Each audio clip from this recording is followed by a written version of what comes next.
Bonjour à tous, et ça fait un petit moment qu'on s'était pas vu par ici. Oui, ça fait longtemps que j'ai pas pu filmer parce que j'ai eu beaucoup de choses à penser ces derniers temps entre mon déménagement, les travaux de ma maison.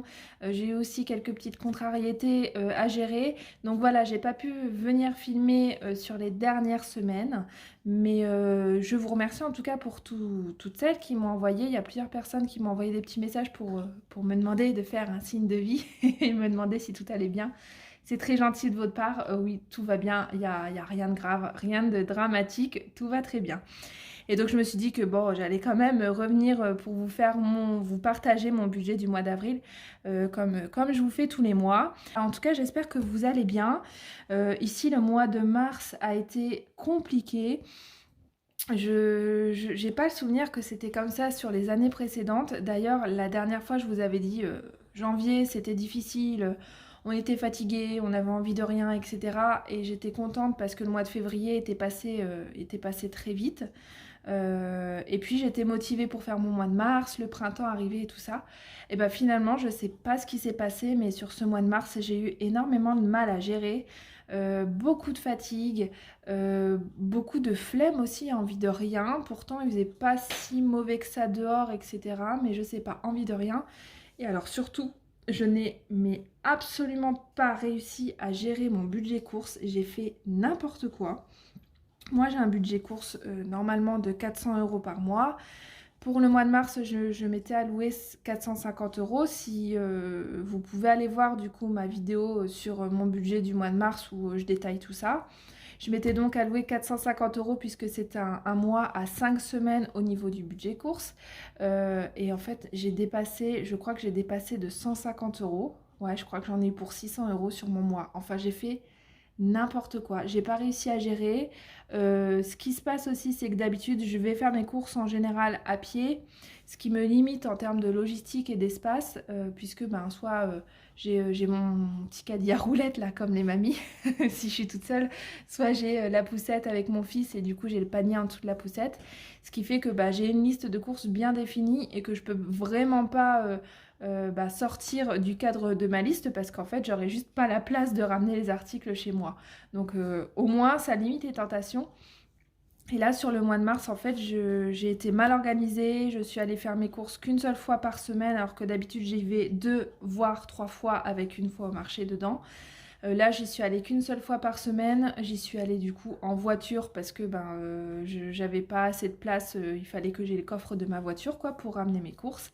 Et donc, j'ai pris un chariot et donc j'ai rempli mon chariot et donc j'ai dépensé beaucoup plus que ce qui était prévu.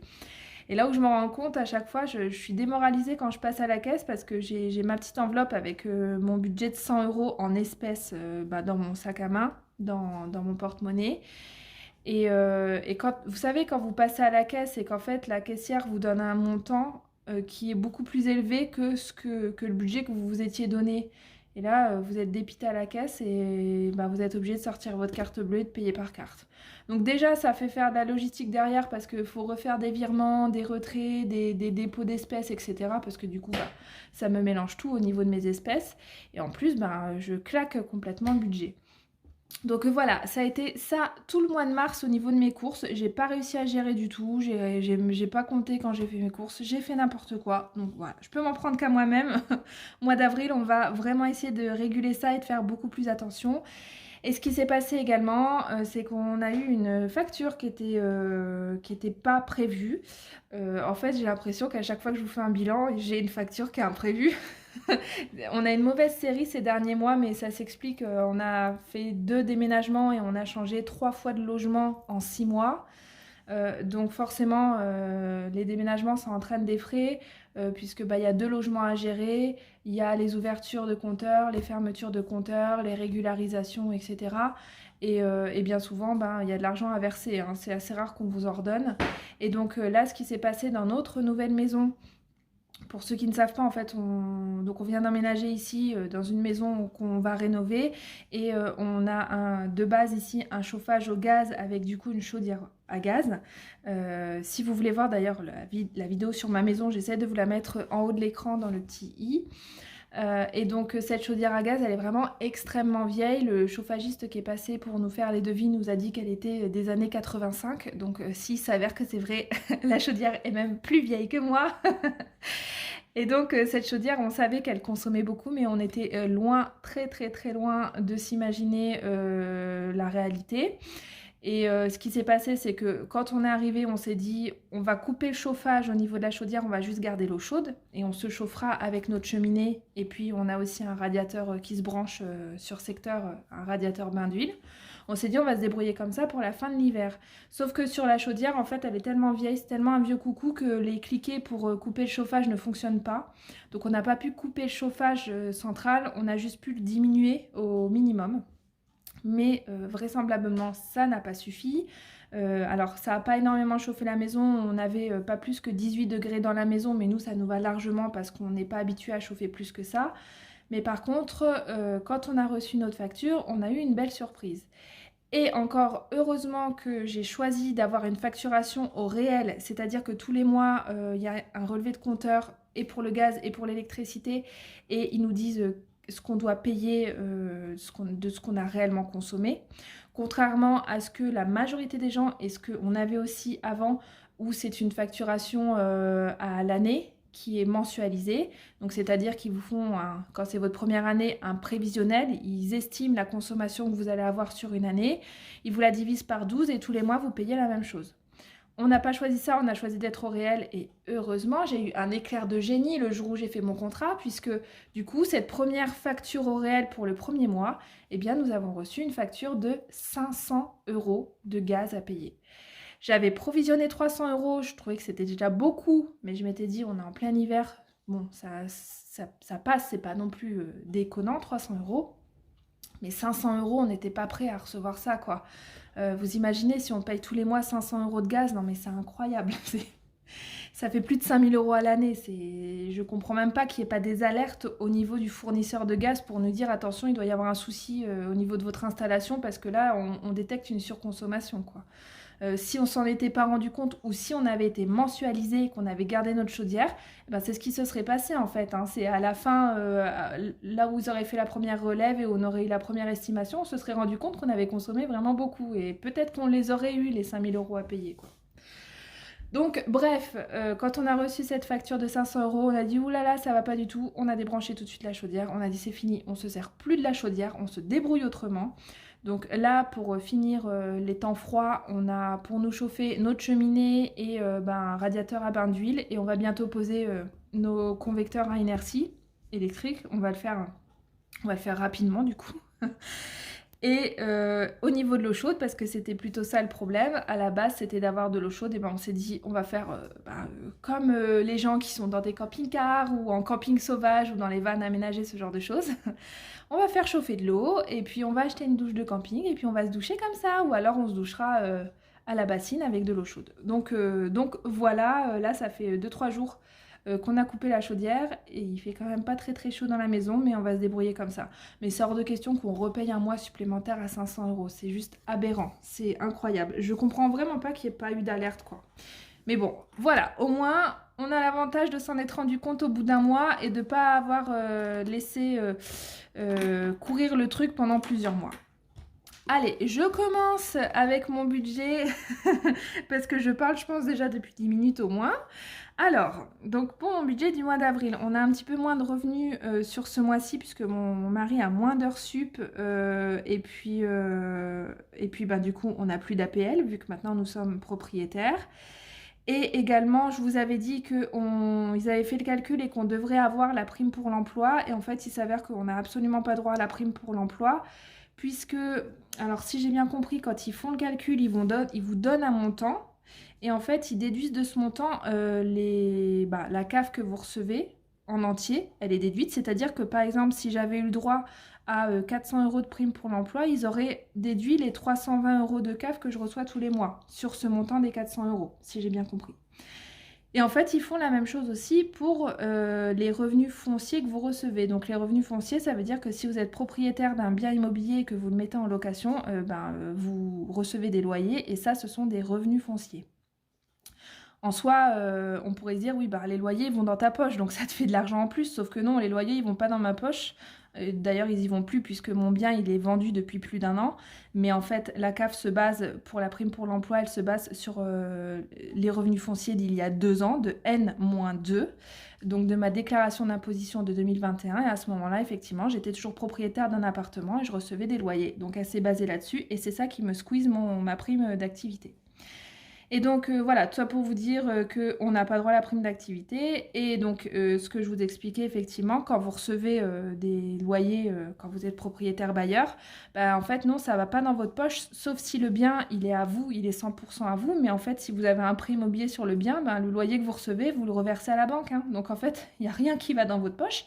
Par contre, vous le déclarez aux impôts, comme si c'était un revenu que vous aviez. Alors il y a des abattements, etc., mais il y a quand même une partie qui est fiscalisée. Et ça ça vous enlève énormément d'aides, ça vous fait monter dans beaucoup de barèmes et ça vous fait payer des impôts en plus. Donc voilà. Voilà le désavantage d'être propriétaire d'un appartement, enfin d'un bien en location.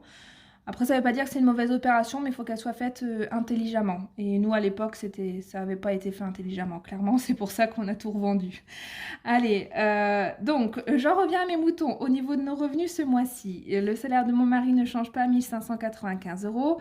Donc, il a 172 euros d'heures sup. C'était donc les heures sup qu'il a reçues sur son salaire du mois de février. Et donc, je les compte quand je fais mon budget à la fin du mois de mars. À chaque fois, j'ai un mois de décalage. Ensuite, la CAF, 321 euros, ça ne change pas. Et puis le Pôle emploi, 110 euros, ça ne change pas non plus. D'ailleurs, d'habitude, je suis à 117, enfin peu importe, il y a quelques euros de différence, mais je suis partie sur 110 euros.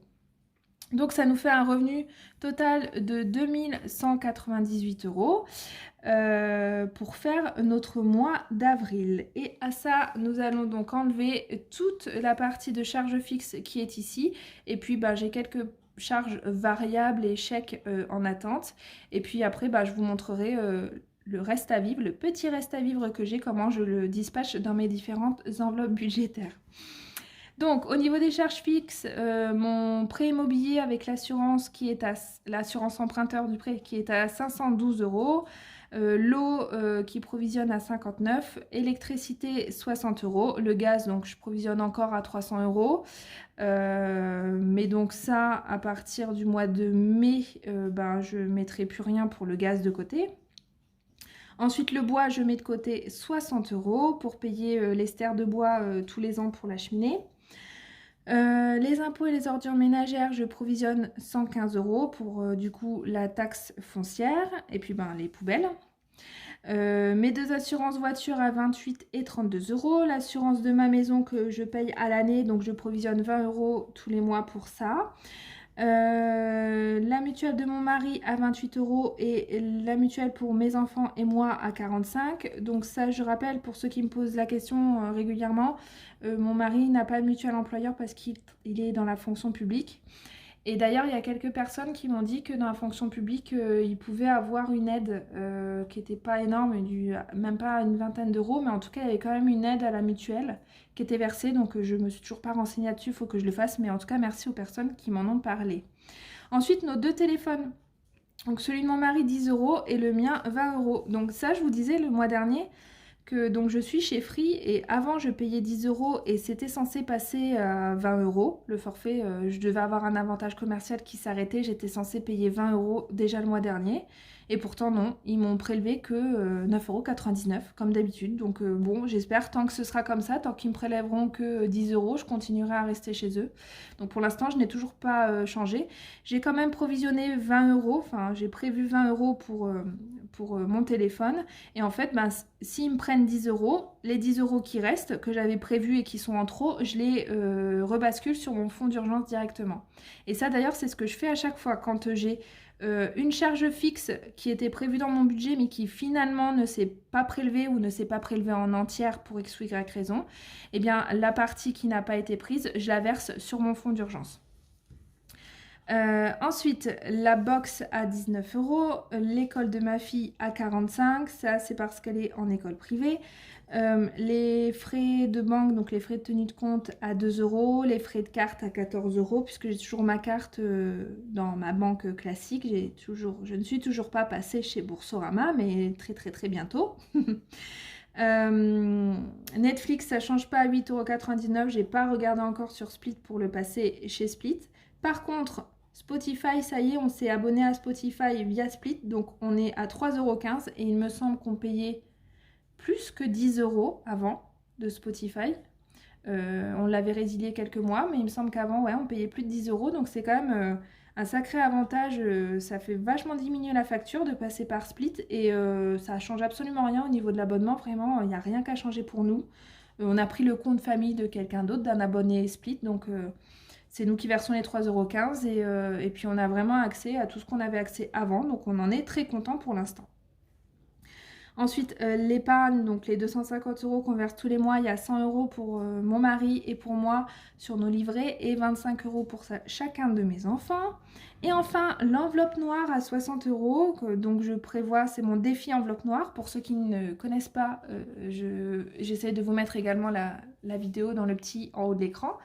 Et donc, je prévois 60 €. Alors, vous pourriez me dire, oui, ben là, vu que tu n'as pas beaucoup d'argent ce mois-ci, tu pourrais ne pas faire ce défi.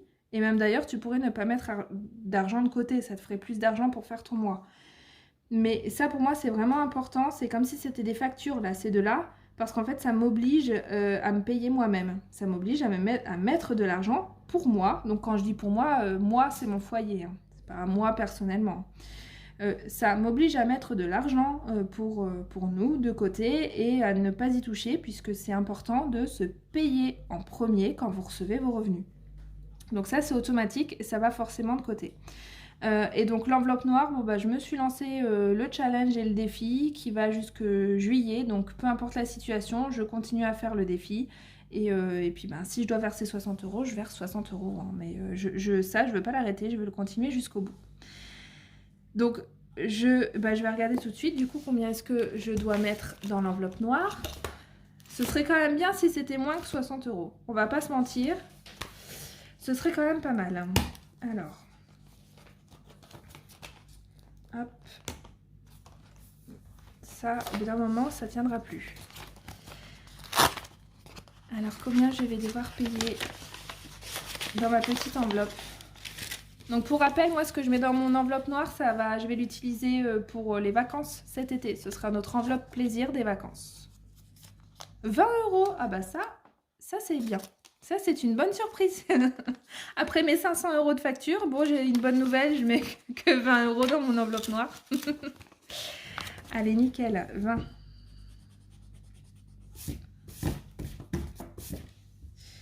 20, donc du coup ça me rajoute 40 à mon budget si je ne me trompe pas.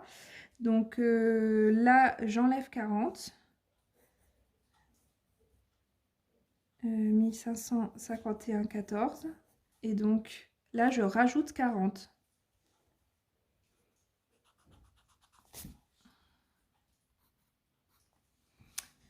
Voilà. Bon bah ça c'est chouette. Je vais les ressentir les 40 € sur mes enveloppes budgétaires, c'est sûr. Et donc au niveau de mes charges variables, donc j'ai toujours un prélèvement pour un voyage scolaire à l'école de ma fille de 25,69 €. Donc là je l'ai remis à chaque fois que je remets en vert, c'est parce que je les prends pas ces sommes-là, je ne vais pas les prendre sur mes revenus du mois. En fait, je vais les prendre sur des enveloppes exprès, dédiées. Et donc, pour le voyage de ma fille, je prends sur l'enveloppe bébé et enfant.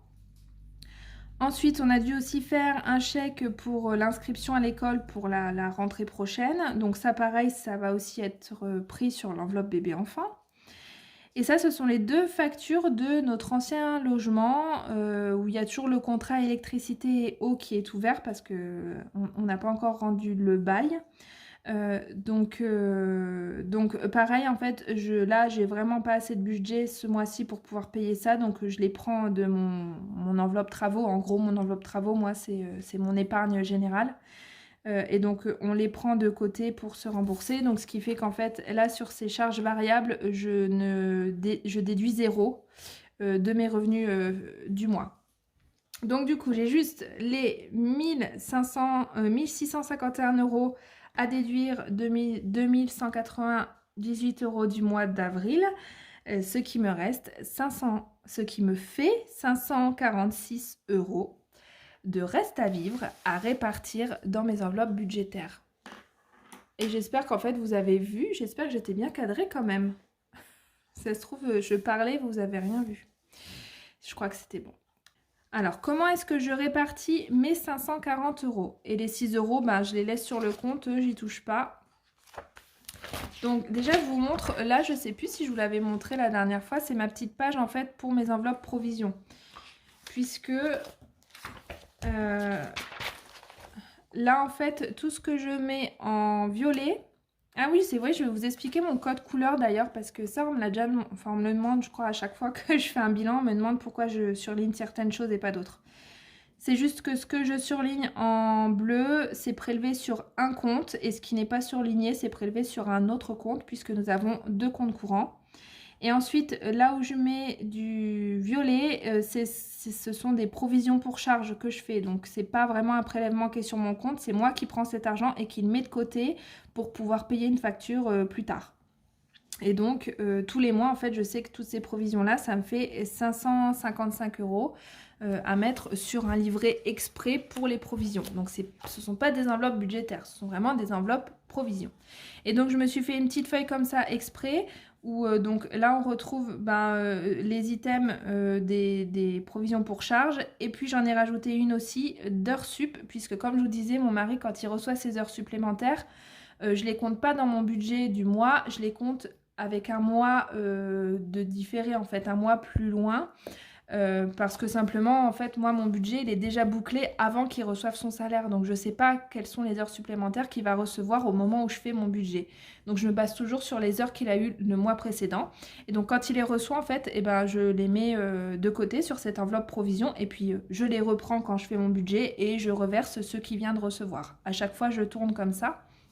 Et donc vous voyez, ben là, il y avait les 172 € qu'il avait reçus sur le mois précédent que j'avais mis sur cette enveloppe. Donc ceux-là, je vais les reprendre. Et là, quand il va recevoir son salaire, s'il a par exemple eu 200 €, ben, je vais les verser hop, sur l'enveloppe du mois d'avril. Et je les reprendrai quand je ferai à la fin du mois d'avril mon budget pour le mois de mai. Voilà, j'espère que c'est clair. Et ouais, pour le reste, après, ben voilà. Là, je marque ce que j'ai versé et là, le solde de l'enveloppe. Voilà, c'est tout nouveau, ça fait 2 mois que je fais ça, donc je vais voir si ça fonctionne bien comme ça ou pas. Et donc, mon budget, ma répartition dans les enveloppes. Alors, on passe donc à 540 €. Hop, 540. Donc ça directement, j'y ai pas touché, j'ai mis directement les 400 € dans mon enveloppe course, ce qui veut dire qu'il me reste 140 € pour faire le mois. Donc j'avais choisi de verser sur l'enveloppe bébé enfant puisque j'ai pris pas mal pour le voyage scolaire de ma fille et l'inscription, etc. Donc j'essaie de recommencer un peu à la remplir.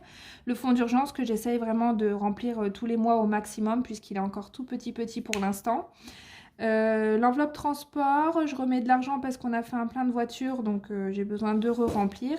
Nourriture animaux, eux c'est pareil, j'ai fait une grosse commande de croquettes sur internet, donc il reste quasiment plus rien, donc je recommence à remplir. Anniversaire et Noël, on commence à verser dessus et en plus de ça, il y a eu encore un cadeau d'anniversaire pour un petit copain à l'école de ma fille à acheter. Donc voilà, je remets dessus et maison hygiène aussi parce qu'il ne me reste pas grand chose. Donc là j'ai 40 €, tout ça ça faisait mes 500 € et j'ai donc 40 € à reverser ailleurs. Là vous voyez ce mois-ci on n'a pas versé sur Resto parce que vraiment on n'a pas un gros budget, donc tant pis, pas d'enveloppe Resto pour ce mois-ci. Et puis sur nos 2 enveloppes perso pareil on n'a pas versé parce qu'il nous reste encore un petit peu d'argent à chacun, donc on n'en a pas forcément besoin. Alors, je pense que je vais...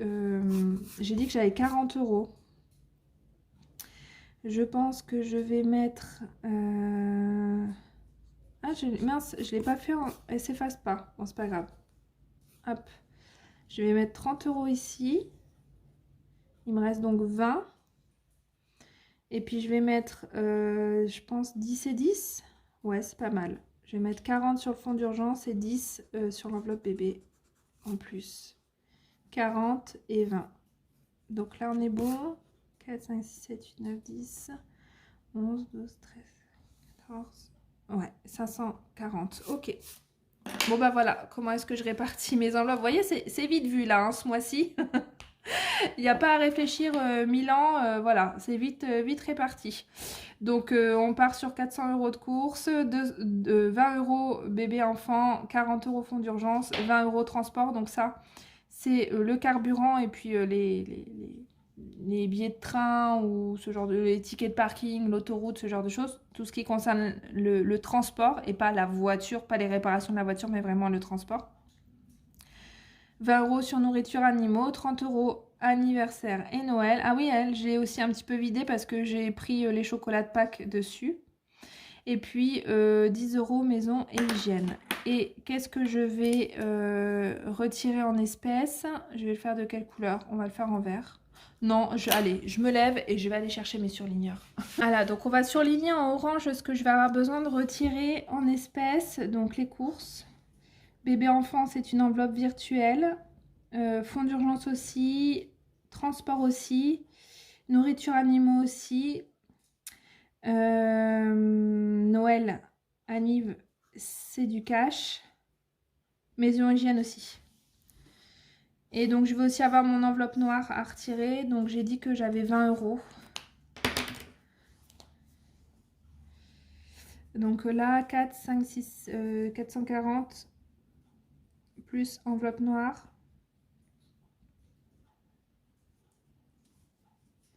Donc j'ai 460 € à retirer en espèces au distributeur pour remplir mes enveloppes du mois d'avril. Voilà, voilà.